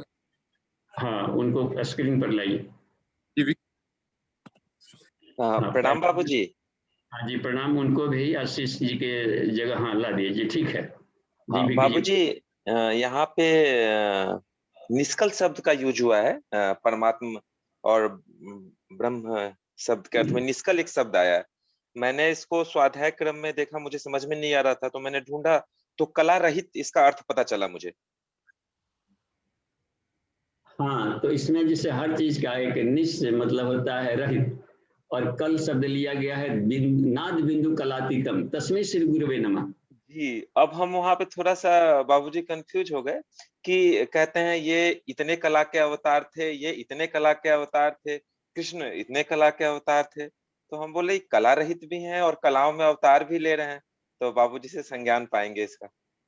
हाँ, तो देखिए वहां पर जो कला है वो इल्यूमिनेसी को लेकर के होता है। एक सामान्य मनुष्य की जो आउरा होती है उससे 16 गुना आउरा उनकी अधिक रहे जी। तो सामान्य में उनका सज्जन संविधान था, जो उन दिनों पृथ्वी पर जो कहा सकता है ये सबसे सज्जन है और बेस्ट है मनुष्य में, उसका भी 16 गुना कोई अपना आभा मंडल लेकर के आ रहा हो, तो वो उनके जो आभा मंडल होते हैं ना आउरा, उसके ग्लेजिंग को भी कला कहते हैं। जी हाँ, कि 20 गुना शक्ति लेकर के आए थे उसके बाद में बुद्ध, ताकि बिना युद्ध के सहारा को भी पूरे विश्व को बदल के दिखा दिया, और स्थायी परिवर्तन। जी और गोली ईश्वर मार इनसे रहित भी हैं, इनसे मतलब वो इनसे भी परे हैं। है कि जो कलाएं हैं वो टूल्स हैं उनका। जी तो टूल्स हाँ है, रेडिएशन है वो। यदि पदार्थों से कोई रेडिएशन आ रहा है जो प्रकाश का, बैगनी, नीला, आसमानी, हरा, पीला, नारंगी, लाल, ये पदार्थों को, इसको आपती कहते हैं, आपती कला। और जो जी आदमी की आउरा से निकलते रहता है, उसके ये अल्फा, बीटा, थीटा, डेल्टा निकल रहे हैं, ये उसकी आउरा से जो निकल रहा है, ये व्याप्ति कला है, जो उसके मनोभूमि से निकल रहे हैं, श्रद्धा से निकल रहा है। तो ये सब उसके लिए टूल्स होते हैं, भावनाएं, श्रद्धा, ये सब उसके लिए विज्ञान है, जिसको ऑपरेशन में काम ले आता है वो। जी तो उसमें वो लिखता नहीं है, तो हमेशा डॉक्टर के कुछ न कुछ टूल्स होता है, तो उसको ये फैक्टर्स हैं जिसको काम में ले आ रहा है। जी और बाबूजी अंतिम श्लोक में आपने बताया कि जो इनका सच्चिदानंद स्वरूप है उसकी उत्पत्ति, स्थिति, संहार एवं स्फुरन का ज्ञान हो। तो यहाँ वो विज्ञानमय कोश की के बारे में बता रहे हैं कि विज्ञानमय कोश की उपलब्धि के बारे में उत्पत्ति, स्थिति, संहार एवं स्फुरन का ज्ञान हो। हाँ, यहाँ विज्ञान में नहीं, इसका ये बता रहा है कि विज्ञान का मतलब ही होता है, ठीक है, विज्ञान में के अंतर्गत इसलिए आ जाएगा कि उसमें ये कला, यहाँ पर स्फुरना वो ले लेते हैं, इसका प्रसवन। 17-18 में जो है बाबूजी, 17वें 18वें श्लोक में ये जो प्रसवन शब्द है ना, इसकी सही जानकारी हो कि कहाँ से सृजन हुआ, कैसे विकास होता है, कैसे संहार होता है। जी तो इसके साइंस को समझना, केमिस्ट्री को रेसे से समझना साफ, तो उसमें वो इसमें नहीं उलझेगा संसार में। जो तत्वबोध में था, जो 24 तत्वों की चर्चा की गई थी। की जानकारी हो, केवल तत्वबोध कहने से आदमी फिर सोच लेगा कि दिन भर क्या गलती किए हैं, क्या उधर फंस जाएगा। हाँ तो हाँ यहाँ पर जो कहा गया तत्वज्ञास्तु विद्वांसो, जो 24 है, तत्वों। हे अर्जुन, तत्व भी तो महाबाहो गुण कर विभागया। हे अर्जुन, तुम तत्व ज्ञानी बनो, तत्वों के गुण ही गुणम वर्तते हैं, गुणा गुण से वर्तनता इति हाँ मत्वा न सजते। तो वहां पर तत्व ज्ञान, तत्वबोध कहलाएगा। जी जी जी जी तो इसका जब तक जो साइंस नहीं हो तो प्रभावित हो जाएगा संसार के उठा पटक से। जी जी जी प्रणाम बाबूजी। जी, धन्यवाद, आगे बढ़ते हैं। हाँ, देखिए नितिन जी, और कहीं से चैटिंग में भी हो तो, और पूरी खुली है पूरे जी बाबू, इसके ग्लोबल। तो ये भी और प्रश्न तो नहीं आया। एक प्रश्न बाबूजी मेरा है, पूछिए। ये योग तत्वोपनिषद के श्लोक नंबर 6 में आया है कि कैवल्य रूपी परम पद अन्य दूसरे मार्गों का आश्रय लेने से कठिनता से प्राप्त होता है। तो ये अन्य मार्ग कौन से हैं और जिस मार्ग से ये सरलता से प्राप्त होता है वो मार्ग कौन सा है? देखिए, हठ योग वगैरह है ना, जो कठिनता से प्राप्त होते हैं, हठ योग। अब उसमें, जिसमें शारीरिक क्रियाओं का इसमें बहुत अधिक उसमें महत्व दिया जाता है, तो शारीरिक क्रियाओं को महत्व दिया जाता है। और तो ये जो 4 योग मुख्यतः ये माने गए हैं, तो सभी को इसी में आता है। जैसे कि मंत्र योग, जितने भी मजहब है, संप्रदाय हैं, कुछ न कुछ मंत्रों की दीक्षा ले लेते हैं और उसी मंत्रों को आजीवन अपना जप करते रहते हैं। तो इसको कहते हैं कि मंत्र योग। कोई ना कोई शब्दों का बार बार रिपीटिशन एंड रिपीटिशन, तो उस शब्दों में देखिए आ जाता है ज्ञान की, एक ही बात को बार बार सोचते रहेंगे, करते रहेंगे, तो मन करेगा कि उसमें जाने, कुछ और जाने, गहराई जाने, तो सत्य को पा लेंगे। मंत्र, तो मंत्र योग होता है। लय जो कहा जाता है चित्त को, अपने चित्त को ईश्वर के चित्त में, माने अपनी चेतना को समष्टि चेतना में घोलने का, लयबद्धता। तो इसको ये तादात्म्यता स्थापित करने का है, तो उसके लिए बहुत सारे उसमें फैक्टर्स आ जाते हैं। तो जो चित्त को लय करने वाले को लय जो कहा, भजन, तजन, भक्ति भाव, सब इसमें ये सब लय जो के अंतर्गत में आ जाते हैं। और उसी में जाकर के देखे फिर हठ योग भी होता है। तो हठ योग में रखा जाता है आसन, प्राणायाम, मुख्य रूप से बंद मुद्रा, ये पीएमबी, ये हठ योग के हिस्सा है। तो जब इसको क्रिया पक्ष में लेते हैं, लेकिन जब त्रिशिक ब्राह्मणोपनिषद हम लोग अध्ययन करेंगे तो उसमें मिलेगा कि इसके भीतर में राजयोग घुला हुआ है, कि हठ योग का उद्देश्य राज। अभी तक प्राणायाम हम लोग नाक बाएं दाएं और इसमें सब करके क्लासेज ले रहे हैं, सब कर रही, सब एकदम प्रिपरेटरी है, नर्सरी वाले क्लासेज हैं। इसका उसको ये सिद्ध कैसे हुआ, ततः छेदे प्रकाश आवरणम, यानी द्वैत भाव समाप्त हुआ कि नहीं हुआ, ये कह रहा है पतंजल ने। इतने दिन नाक सांस छोड़े तो द्वैत भाव खत्म हुआ कि नहीं। नहीं तो प्राणायाम अभी तक से केवल घोड़ों की तरह नाक फो किया जा रहा है बस। तो हमें उस जर्नी को भी, उस हठ योग का समाप्ति राजयोग में होता है कि एक राजयोग भी होता है कि सहज तरीके से जो कि पतंजल का समाधि पाद है उसको राजयोग समझ सकते हैं, या महोपनिषद पूरा, या जो वाशिष्ठ है इसमें क्रम का है। और भी देखिए इसमें कि अच्छा इनको चार अवस्थाओं कहा गया इसमें, इसी वाले सूत्र में 6 मध्य इसमें जाके देखते हैं, भिन्न भिन्न शास्त्रों में से भ्रमित हो जाती है तो उसमें बुद्धि मोहित हो जाता है। तो इसमें भी आता है, एक प्रारंभिक अवस्था होती है, उसके बाद घटा अवस्था, परिचय अवस्था, निष्पत्ति अवस्था। तो सभी तरह के योगों में इन 4 अवस्थाओं से गुजरना होता है। प्रारंभिक में अपना नियमित जप तप अपना शुरू कर दिया, जो कि कोई भी साधक है शुरुआत शुरू कर दिए कि चलिए हमको पहली कक्षा से चल पड़े। और घटावस्था कहते हैं प्राणमय कोश में जाने को, प्राणों पर अपना नियंत्रण, इस घट के भीतर में जो शक्ति काम कर रही है वहां पर अब नियंत्रण शुरू कर दिया। और उसके बाद में चल पड़ता है परिचय अवस्था में, कुंडलिनी जागरण किया जाता है, मेडिटेशनल प्रयोग किए जाते हैं, सारे चक्रों पर अपना नियंत्रण किया जाता है ताकि इस चेतना से हम संपर्क कर सके विश्व से।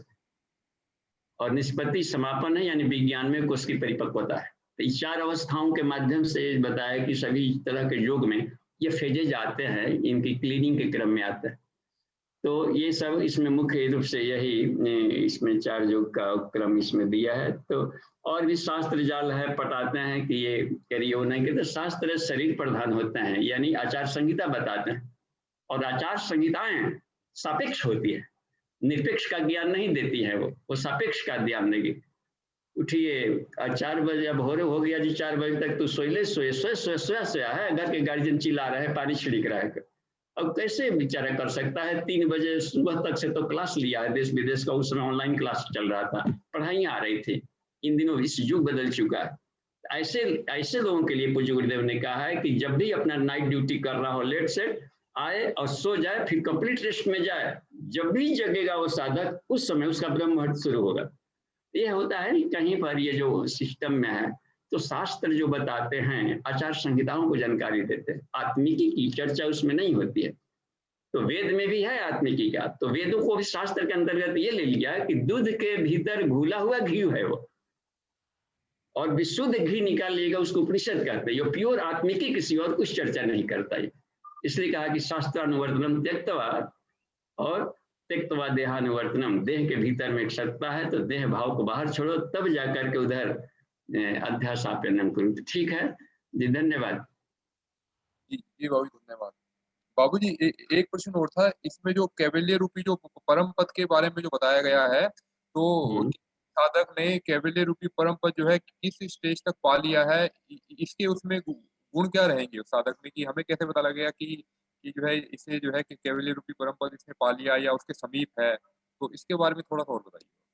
हाँ, लेकिन आगे चल करके यहाँ पर ये जो बात था, ये जो गिनाए हैं, जिसे काम क्रोध भयम चापी, तो आंख बंद करके ध्यान करके अब अपने देवता का इष्ट का मूर्ति देखने से क्या क्या विशेष पा लिए? 1 घंटा हम ध्यान करके लिया, मूर्ति अपना देख ही लिया उसमें। तो उसमें एक समीक्षा किया जाए कि हमारे भीतर में स्थूल सूक्ष्म शरीरों में काम वासना कहाँ कहाँ पर खटमल की तरह और कांटों की तरह भी फंसी हुई है।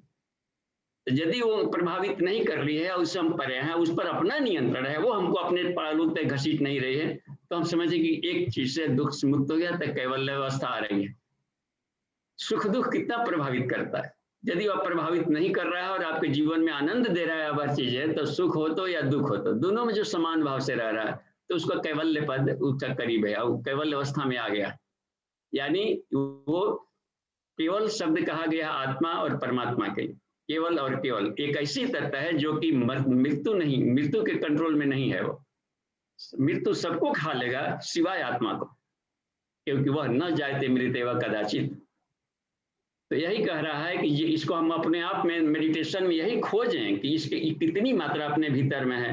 लोभ मोह रज गुण जन्म मृत्यु का डर, कार्पण्यम शोक तंद्रा क्षुधा तृषा तृष्णा लज्जा भय दुख विषाद हर्ष, यही सब है। ए भय ए भी दोषर विनुतम सजीव केवल मता, केवल शब्द यहाँ पर उपयोग किया है। इस दोषों से जो मुक्त है वो कैवल्य है, यानी कि प्योर आत्मिकी में अब जी रहा है, यानी जीवन मुक्त हो गया है, बस वो साधक जीवन मुक्त है जी। या निर्वाण प्राप्त कर लिया है बुद्ध की तरह और जीवित अवस्था में ही वो, तो फिर कहीं भी रहेगा। संसार का कोई बाण प्रभावित नहीं कर रहा है तो उसको निर्वाण कहा जाता है। जी ठीक है, धन्यवाद, आगे बढ़ते हैं। जी बाबूजी, अगला प्रश्न सुभाष जी रखेंगे, उनका हैंड रेज है। हैंड रेज है, उनको खोलिए। हाँ, प्रणाम बाबू जी। जी प्रणाम, पैरेलल मिल रही है उनको। जी प्रणाम बाबू जी, आवाज आ रही है? बिल्कुल सही। बाबू जी, एक बहुत बेसिक प्रश्न था कि अधिकांश उपनिषदों में जो आख्यान आता है, ये उपनिषद जो है ब्रह्मा और विष्णु के बीच में था या याज्ञवल्क्य और ब्रह्मा जी के बीच में है, ब्रह्मा जी बोल रहे हैं, याज्ञवल्क्य जी सुन रहे हैं।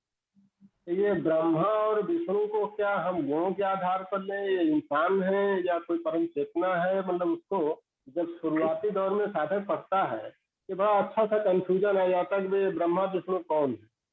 तो जो आपने अभी बताया है, गुण के आधार पर लिया जाए या उसको किस आधार पर लिया जाए, दो इंसान मान जाए? एक प्रश्न बेसिक ये था बाबू जी। और दूसरा प्रश्न, अगर एक गायत्री साधना कोई नवरात्र में शुरू करना चाहता है तो उसको 24 घंटे का शेड्यूल क्या अपनाना है कि अधिक से अधिक उसको फायदा मिल सके?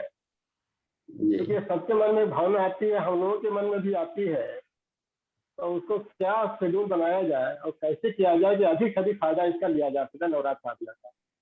ये दोनों बेसिक प्रश्न बाबू जी चाहिए उत्तर इसका। जी ठीक है, धन्यवाद। तो इसमें बेसिक प्रश्न है कि नवरात्रि साधना में हम बाहर हो हैं कैसे बिताएं।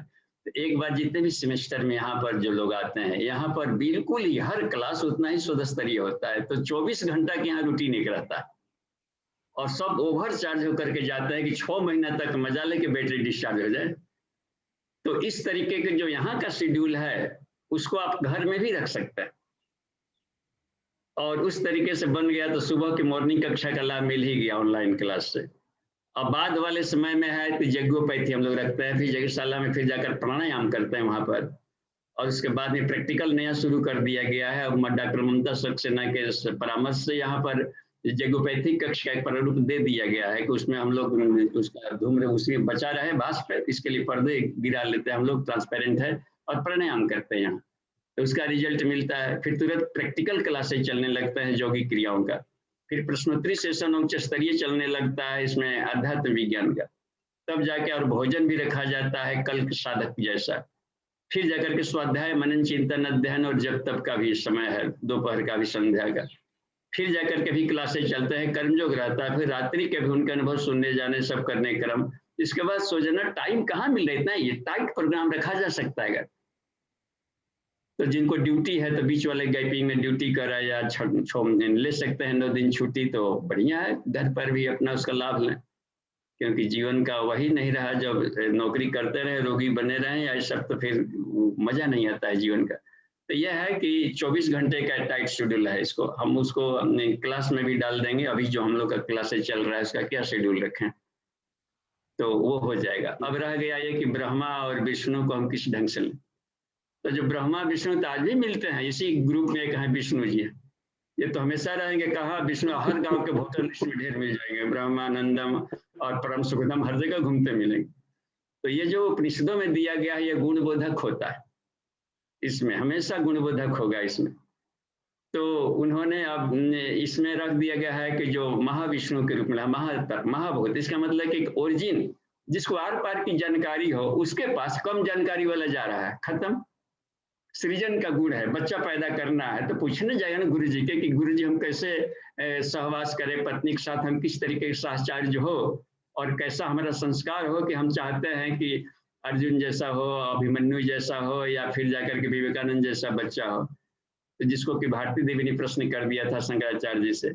तो यह है कि उसको जानकारी लेने के लिए तो जाना ही पड़ेगा, क्योंकि हमको सृजन करना है, सॉफ्टवेयर बनाना है। तो पूछने जाएगा ना कि किस सॉफ्टवेयर की मांग है संसार में, ऐसा बना दिया जो कि बहुत आउटडेटेड है, तो क्या माथापच्ची करके किया। तो इसलिए अपने बॉस से पूछे जाना, तो ये एक सिस्टम है कि हर कोई को जानना चाहिए पूछने अपने से सीनियर के पास, उसमें संकोच नहीं करना चाहिए। सहना भवतु सहनौ भुनक्तु, इसलिए कह दिया शुरू में कि हम दोनों की सत्ता रहे बनी रहे। तो यहाँ पर सहनौ में हो गया एगो विष्णु और ये हो गए 2 भाग जो पूरे विश्व पर नियंत्रण कर रहा हो। ये कभी सृजन के लिए सोच रहा हो कि हमको शक्ति बन रही है, तो निर्माण कार्य को कह देना है। सृजन की शक्ति को ब्रह्मा कहा जाता है, पोषण की शक्ति को जो विष्णु है, और महाभूत यहाँ पर विष्णु के अर्थ में लिया है, और शिव कहा जाता है परिवर्तन की सत्ता। तो उस परिवर्तन को इतना शानदार हो, पुराने गहने को भारी भारी होते थे, आज वो गर्दन लगेगा कि गर्दन ही टूट गया।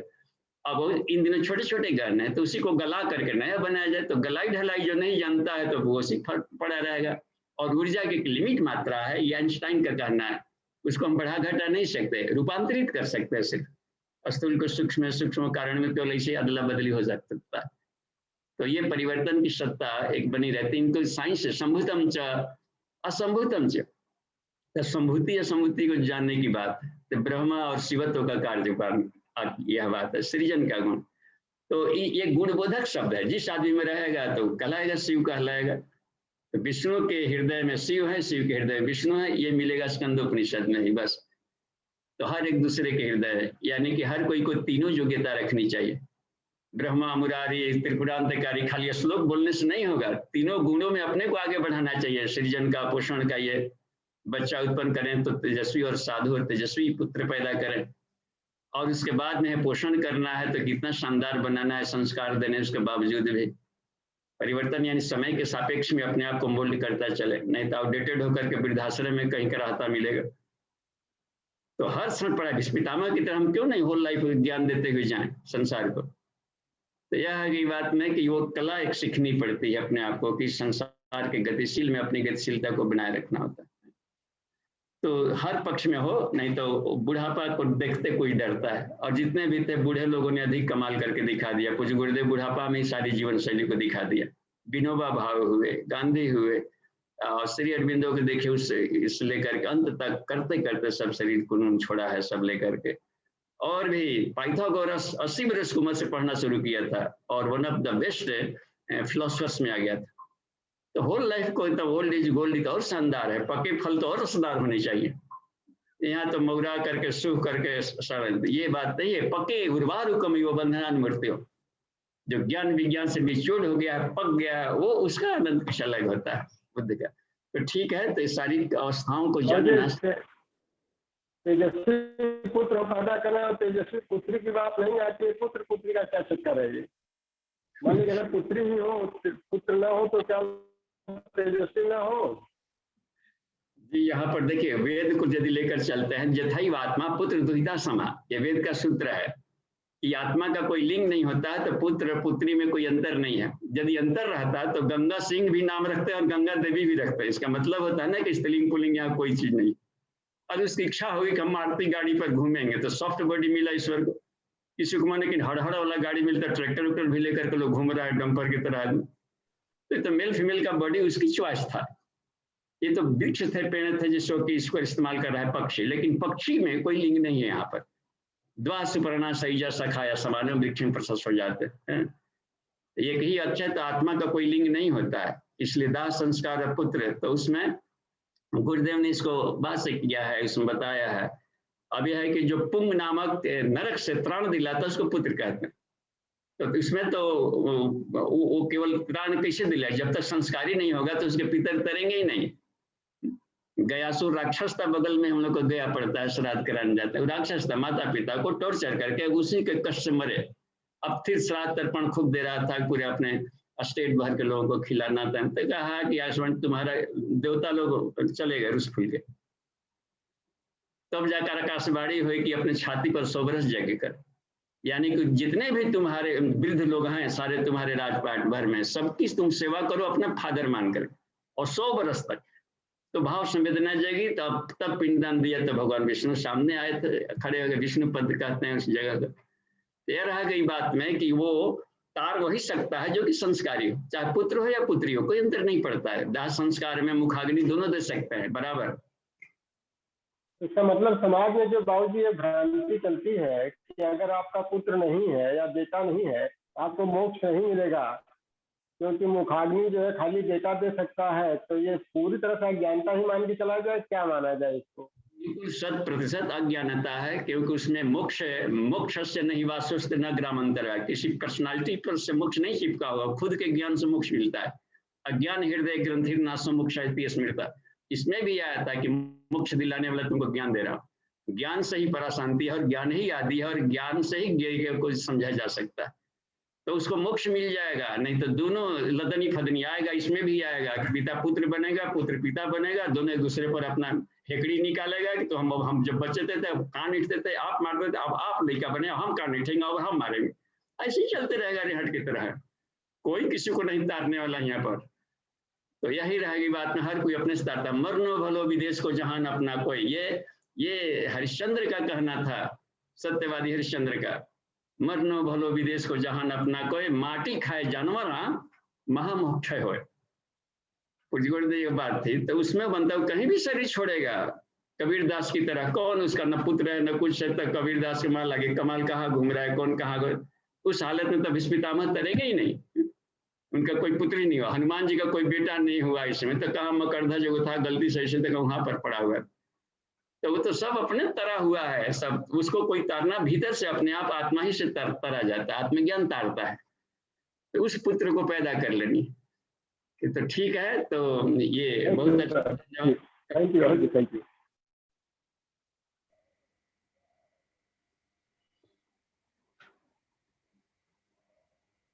हाँ, तो अभी 26 हो गया है, 3-4 मिनट है, तो कक्षा को समापन किया जा सकता है। या अपने ग्रुप में यहाँ पर जो क्लास में आए हुए हैं, तो उनमें से कोई प्रश्न हो तो नितिन जी पूछ सकते हैं।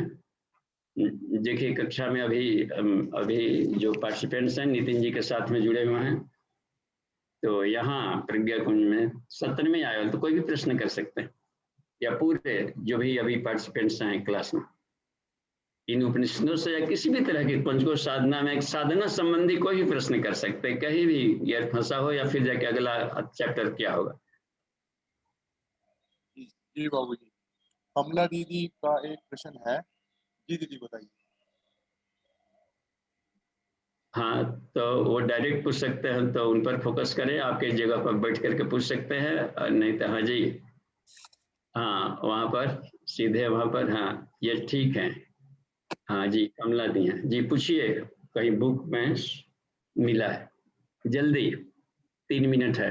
पिताजी मैंने जितना जो उपनिषद है उसको ऊपर में लिखा रहता है, यह उपनिषद शुक्ल यजुर्वेद से संबंध है, किसी में दूसरा चीज भी लिखा रहता है, तो इसका मतलब क्या होता है? हाँ देखिए नितिन जी, आप कहिए, या अस्पष्ट आवाज थी, आप उसको पढ़ के बता दीजिए कि क्या करें। जी जी जी दीदी इसमें ये पूछना चाह रही हैं कि जैसे कि अध्यात्म उपनिषद है, किसी भी उपनिषद के शुरुआत में जो है ये लिखा होता है कि यह उपनिषद शुक्ल यजुर्वेद से संबंध है, किसी में कृष्ण और किसी में जो है कृष्ण यजुर्वेद से संबंध है, तो इनका क्या अर्थ होता है इनका सभी उपनिषद? जी देखिए, कृष्ण यजुर्वेद और शुक्ल यजुर्वेद, तो शुक्ल यजुर्वेद का मतलब होता है कि एज इट इज, और जिसे कहीं वेद का कोई जीव के तुम उदाहरण ला कर रख दिया। कृष्ण यजुर्वेद का मतलब हो जाता है कुछ अपने मंतव्य और अपने भावनाओं से उसको जा करके थोड़ा सा इनलार्ज करके या छील करके कुछ वैसे देखना, ऑपरेटेड फॉर्म में अपनी बुद्धि उसमें जोड़ी गई है ऋषियों द्वारा, तो उसको कृष्ण कह देंगे, काला। और हु बहु जिसे मान लीजिए कि ये है ईशावास्य उपनिषद में, तो यजुर्वेद का पूरा 40वां अध्याय का हु बहु मंत्र है, तो इसलिए उसको शुक्ल कहा देंगे, कोई मिलावट नहीं, बिल्कुल व्हाइट है इसमें। और है कि जिसे मान ले कि ये बैगनी नीला 7 रंग तो ये हो जाएगा आपको मूल है, तो शुक्ल हो गया जिसे। और कृष्ण कह दिया जाएगा जिसमें कि मिलाकर कब सुगा पंछी एगो रंग हो गया, तो चॉकलेटी रंग है, ये कहीं नहीं साथ में नहीं आ रहा, इसका मतलब है कि दो को मिला जुला करके इसमें उसको बनाया होगा सभी, इसको कृष्ण कह देंगे। मिलावट वाला कुछ और भी विचार है तो अपने मूल फॉर्म में जो ना हो तो उसको कृष्ण कहते हैं जी। हाँ जी ठीक है, धन्यवाद। और शांति पाठ किया जा सकता है, 29 हो गया। और इसके बाद चूंकि हम लोग की कक्षा है यज्ञोपैथी का अग्निहोत्र का आधे घंटे में ही खत्म हो जाता है, इसलिए सभी साधक को वहां पर पहुंचेंगे और यज्ञ की तैयारी चल रही है, तो उसमें प्रवेश करके और मौन, सभी मौन रहते ही आगे की कक्षाओं में जाएंगे।